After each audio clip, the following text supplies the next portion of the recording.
This is VOA Africa.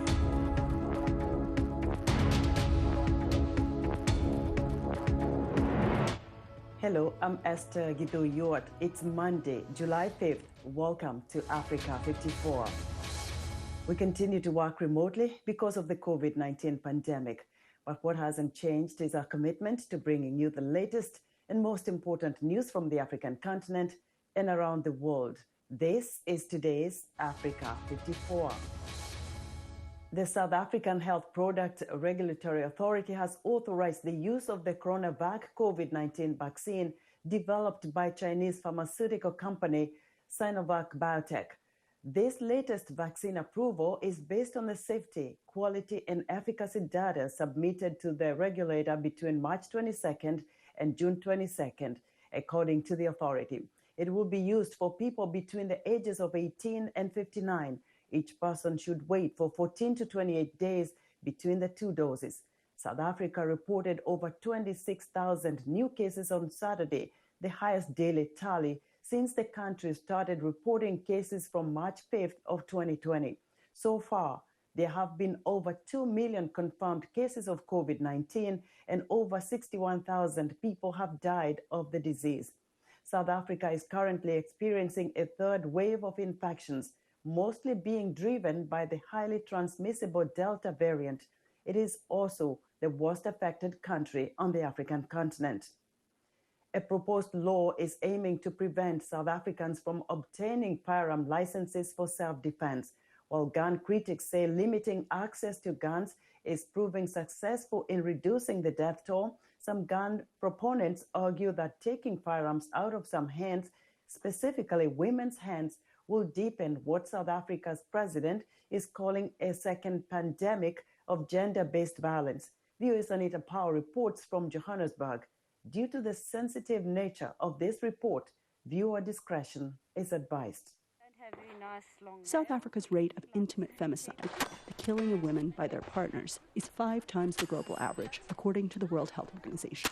And one big driver of that, they argue, is the nation's high rate of gun ownership. That's the argument from South African legislators pushing this bill, that fewer guns in public hands has statistically led to fewer gun deaths. Gun owners and advocates disagree. They say it matters who is holding the gun. One particularly vocal group consists of women who say the constant threat of violence calls for self-defense. South Africa has been called the rape capital of the world by Interpol because of the nation's high rate of sexual violence. And President Cyril Ramaphosa recently described gender-based violence as the nation's second epidemic.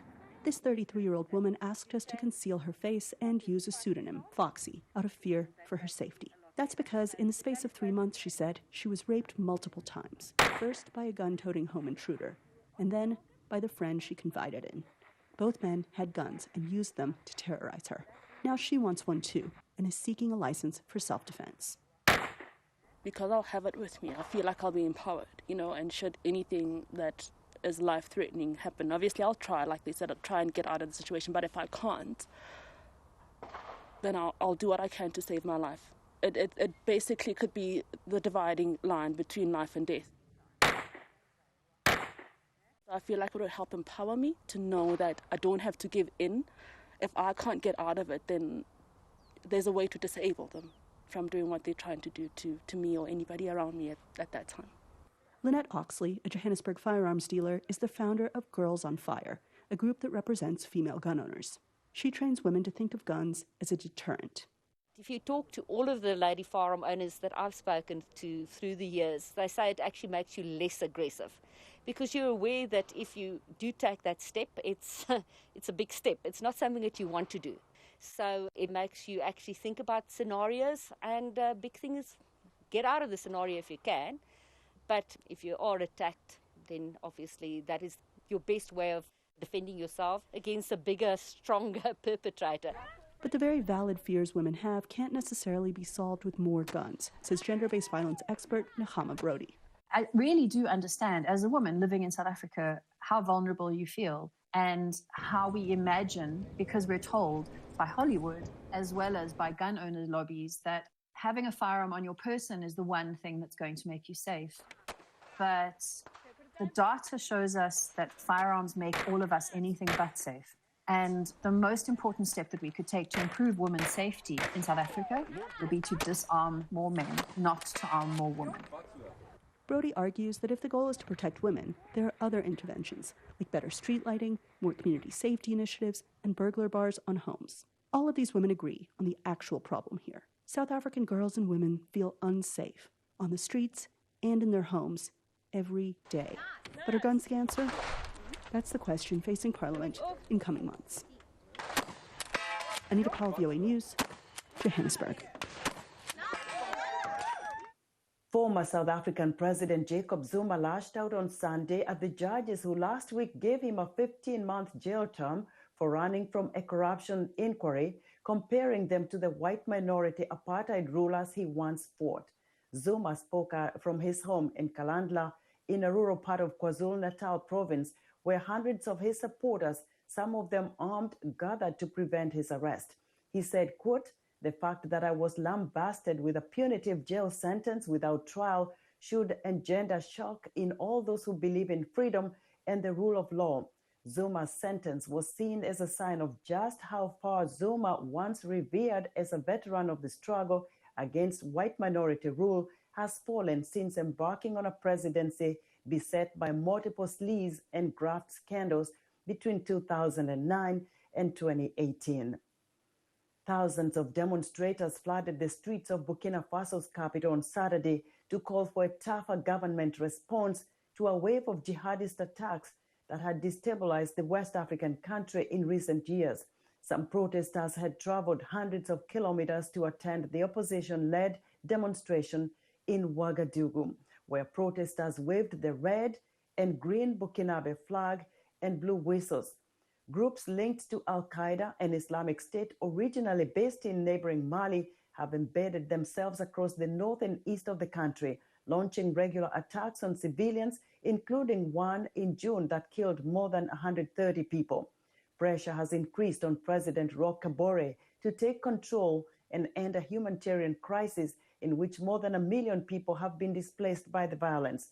Last Wednesday, Kabore took the role of defense minister in a cabinet reshuffle aimed at appeasing opposition leaders who have demanded the resignation of the government.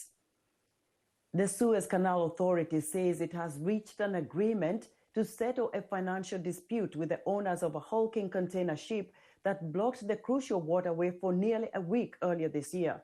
The authority did not reveal details on the settlement deal with the Shoei Kisen Kaisha Company, the Japanese owner of the massive Ever Given vessel. It says the deal will be signed in a ceremony in the Suez Canal city of Ismailia. The ship had ran aground in the canal on March 23rd before it was extracted 6 days later. It has since been held as the canal and the vessel's owners have negotiated a settlement.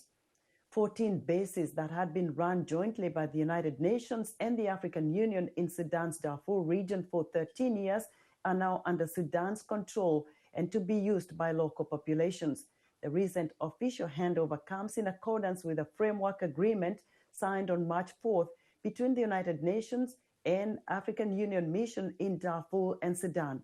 The UN Security Council voted last year to turn over the sites to the Sudanese government, but Mbaye Babaka Sise, UN Assistant Secretary General, said the repatriation of equipment and staff from Darfur had been going on for 4 months. Pope Francis is recovering nicely from Sunday's planned intestinal surgery. The Vatican says he is alert and breathing without assistance, and he is expected to stay in the hospital for 7 days. The 84-year-old pontiff was hospitalized for the first time since his election in 2013.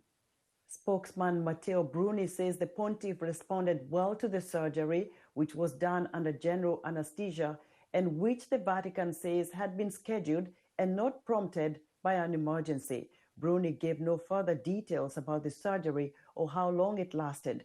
The operation was carried out by a 10-person medical team. Let us know what you think about Africa 54. Join the discussion on Facebook. Our address is Africa 54. We're also streaming our broadcast live on Facebook.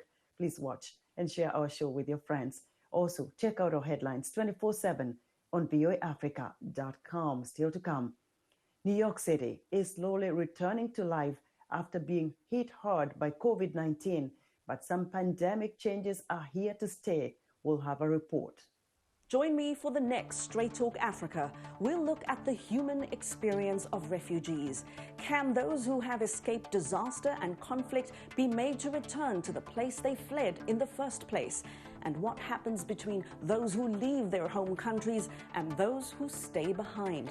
We'll also bring you a VOA special report on the lives of refugees around the world. So join me for that on the next Straight Talk Africa.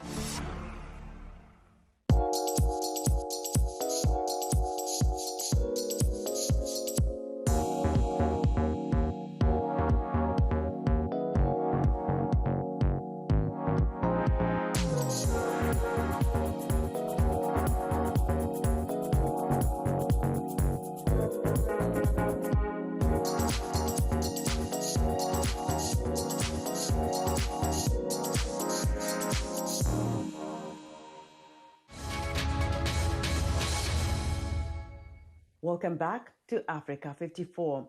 As U.S. President Joe Biden continues to pursue the withdrawal of nearly all U.S. forces from Afghanistan after almost 20 years, the U.S. commander in the country and others say they are worried about Taliban advances. Michelle Quinn reports.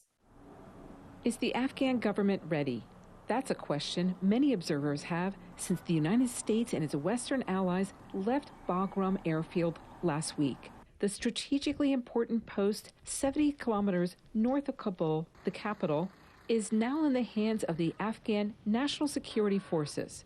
And the Taliban, the militant insurgent group that held power in the country until 2001, is reportedly gaining ground across the country.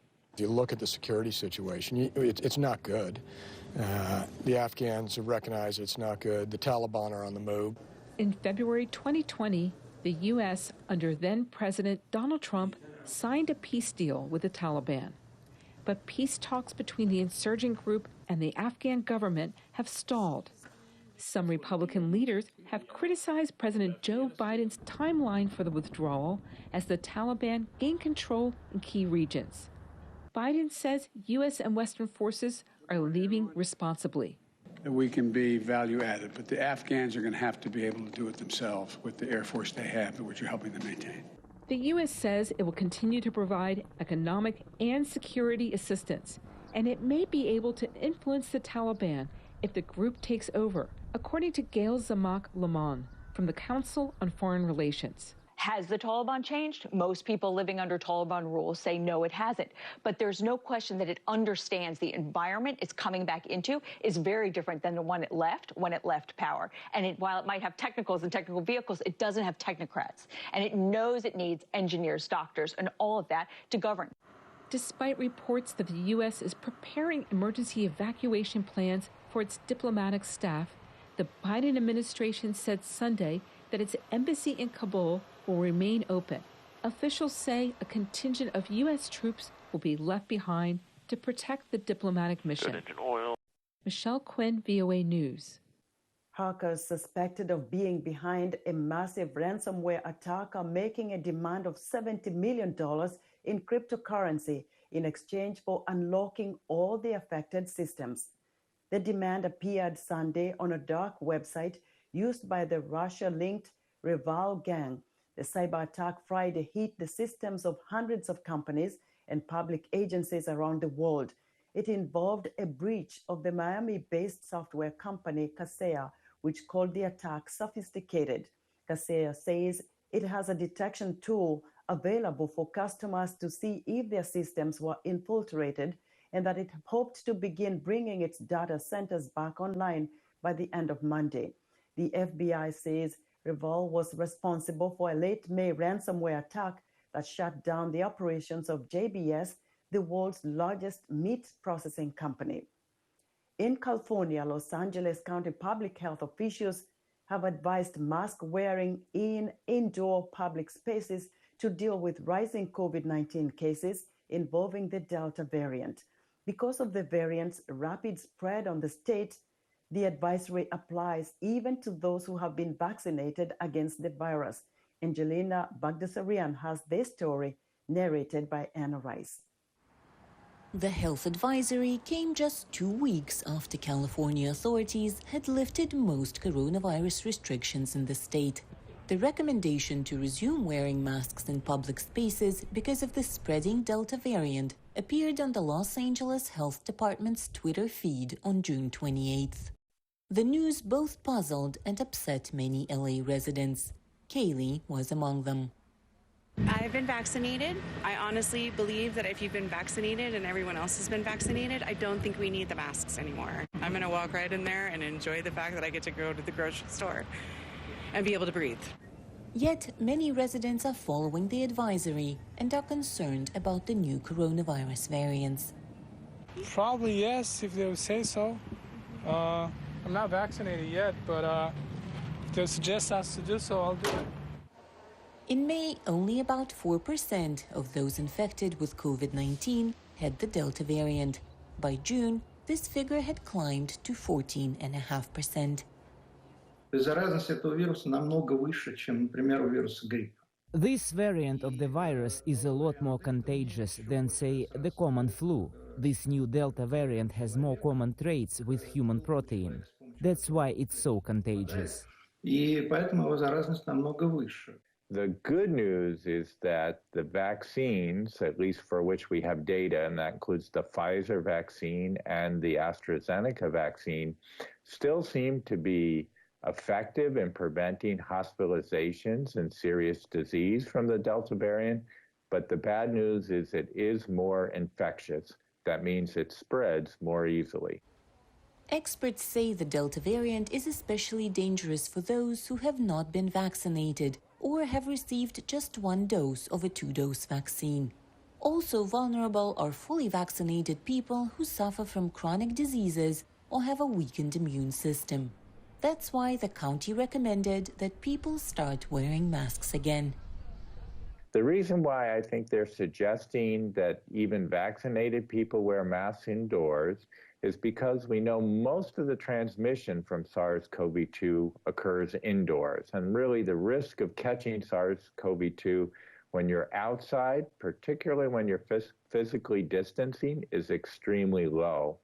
But indoors, when you're around other people, close together, particularly when you're there for longer periods of time, that's where transmission's more likely to occur, and wearing masks will help to prevent that. People in California, unlike those in some other states, are getting their shots. Almost half of all state residents are fully vaccinated. The high vaccination numbers lead experts to believe there won't be another strict lockdown in California.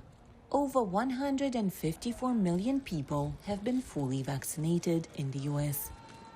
For Angelina Bagdasaryan in Los Angeles, Anna Rice, VOA News. Several countries have imposed travel restrictions on travelers from Britain amid rising cases of the Delta variant of the coronavirus. Scientists say the Delta mutation is more infectious and now makes up around 95% of new cases in Britain. Henry Ridgwell reports from London. London's Wembley Stadium hosted England's victory over Germany in the UEFA Euro Football Championship Tuesday. Wembley is also scheduled to host the semi-finals and final, but the European Union wants the matches relocated. Because there will be lots of people, and the idea of a full stadium, at the moment we're so worried about the Delta variant.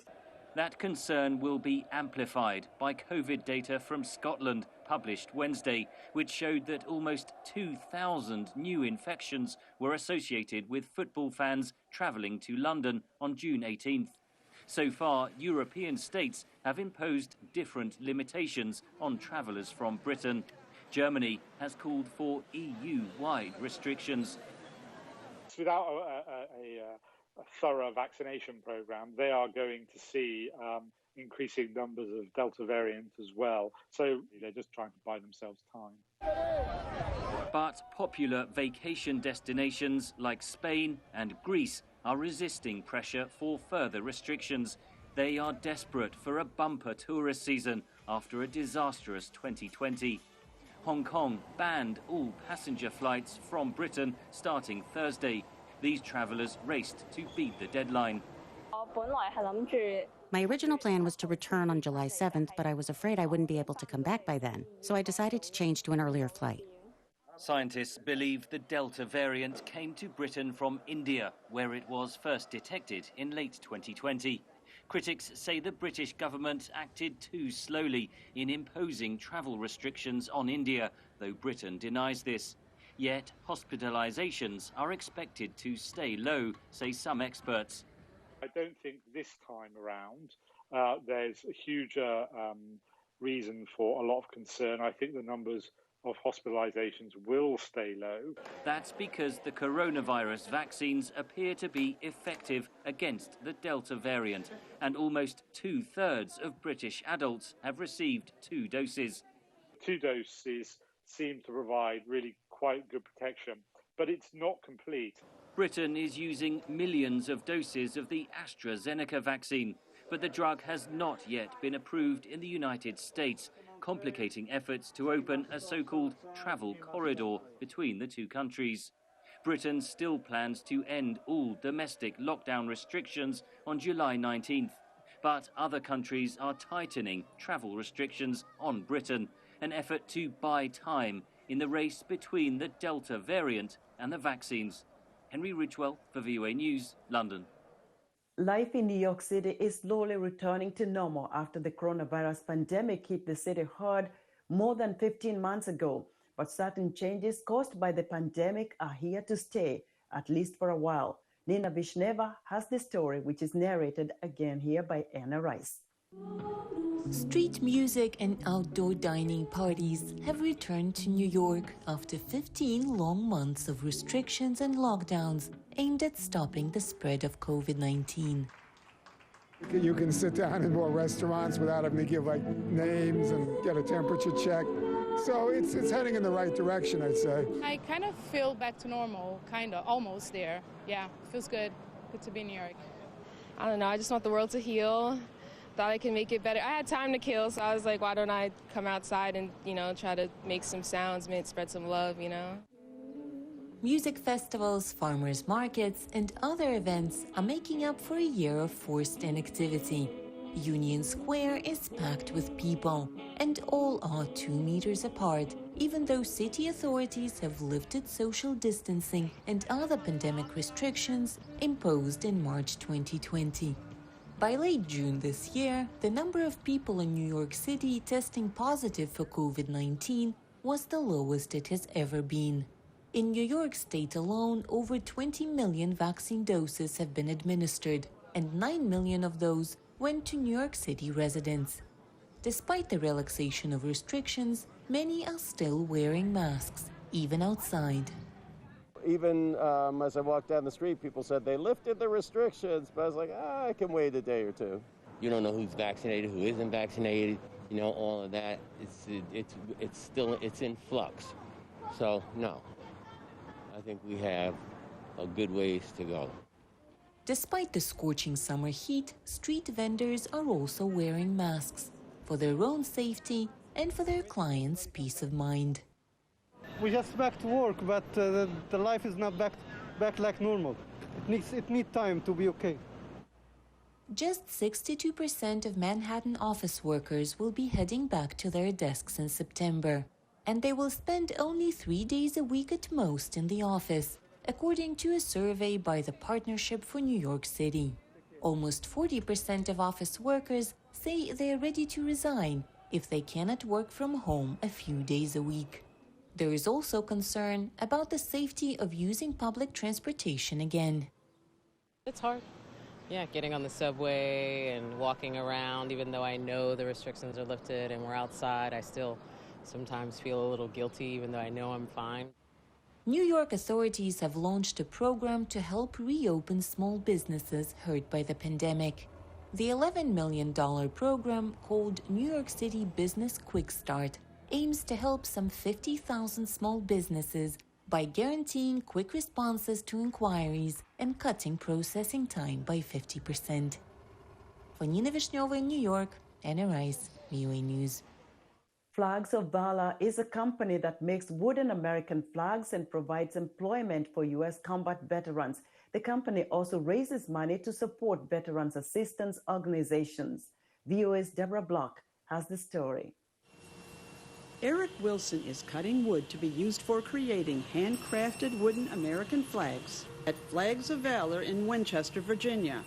After serving in combat with the U.S. military in Iraq and Afghanistan, he says the American flag means a great deal to him. Here in the U.S., we have the freedom to express whatever religion we want to practice, have the freedom of speech, everything else. You have the freedom to express who you want to be. And that's how I see the American flag. The craftsmen are veterans, including Jacob Young. I fought for this flag. Flags of Valor grew from a home project to a manufacturing company in 2015 that sells about 30,000 wooden flags of different sizes each year. Each one is a proud work of art by the veteran who puts their signature on it. Co-founder Brian Stortz, a former Army paratrooper and Air Force Special Operations pilot, began crafting the flags at home as he recuperated from an injury during a deployment in Afghanistan. What I found was it was very therapeutic, taking raw materials and painting and sanding and turning it into something beautiful, especially, the symbol of our country, which is the American flag. Later, along with Joe Shamess, another Air Force pilot, Flags of Valor was born. I think what's made us successful was our devotion from the very beginning to being made in America, to employing veterans, and to giving back. He says Flags of Valor was founded on philanthropy first and then profit. So far, the company has raised $1.5 million for veteran and first responder charities. We do support charities that treat post-traumatic stress. We do support charities that support the families of the fallen. That's very important to us because oftentimes they're not getting all the support that they need. Besides the typical red, white, and blue flag, there is also a black and white version. That's the subdued flag. That's the black and white version that we sell that highlights those people that wore that flag in combat. Stortz appreciates the patriotism and sacrifice of the veterans, who he says make great employees. I think the unique thing about having combat veterans is that, Joe and I are also combat veterans, so we understand how everyone thinks. Wilson appreciates the camaraderie that makes him feel at home. You have that fraternity feeling in the military. This is, that brotherhood feeling. Deborah Block, VOA News, Winchester, Virginia. And that's our show for today. Be sure to watch Africa 54 on our website at voaafrica.com. From all of us here in Washington, we thank you for watching.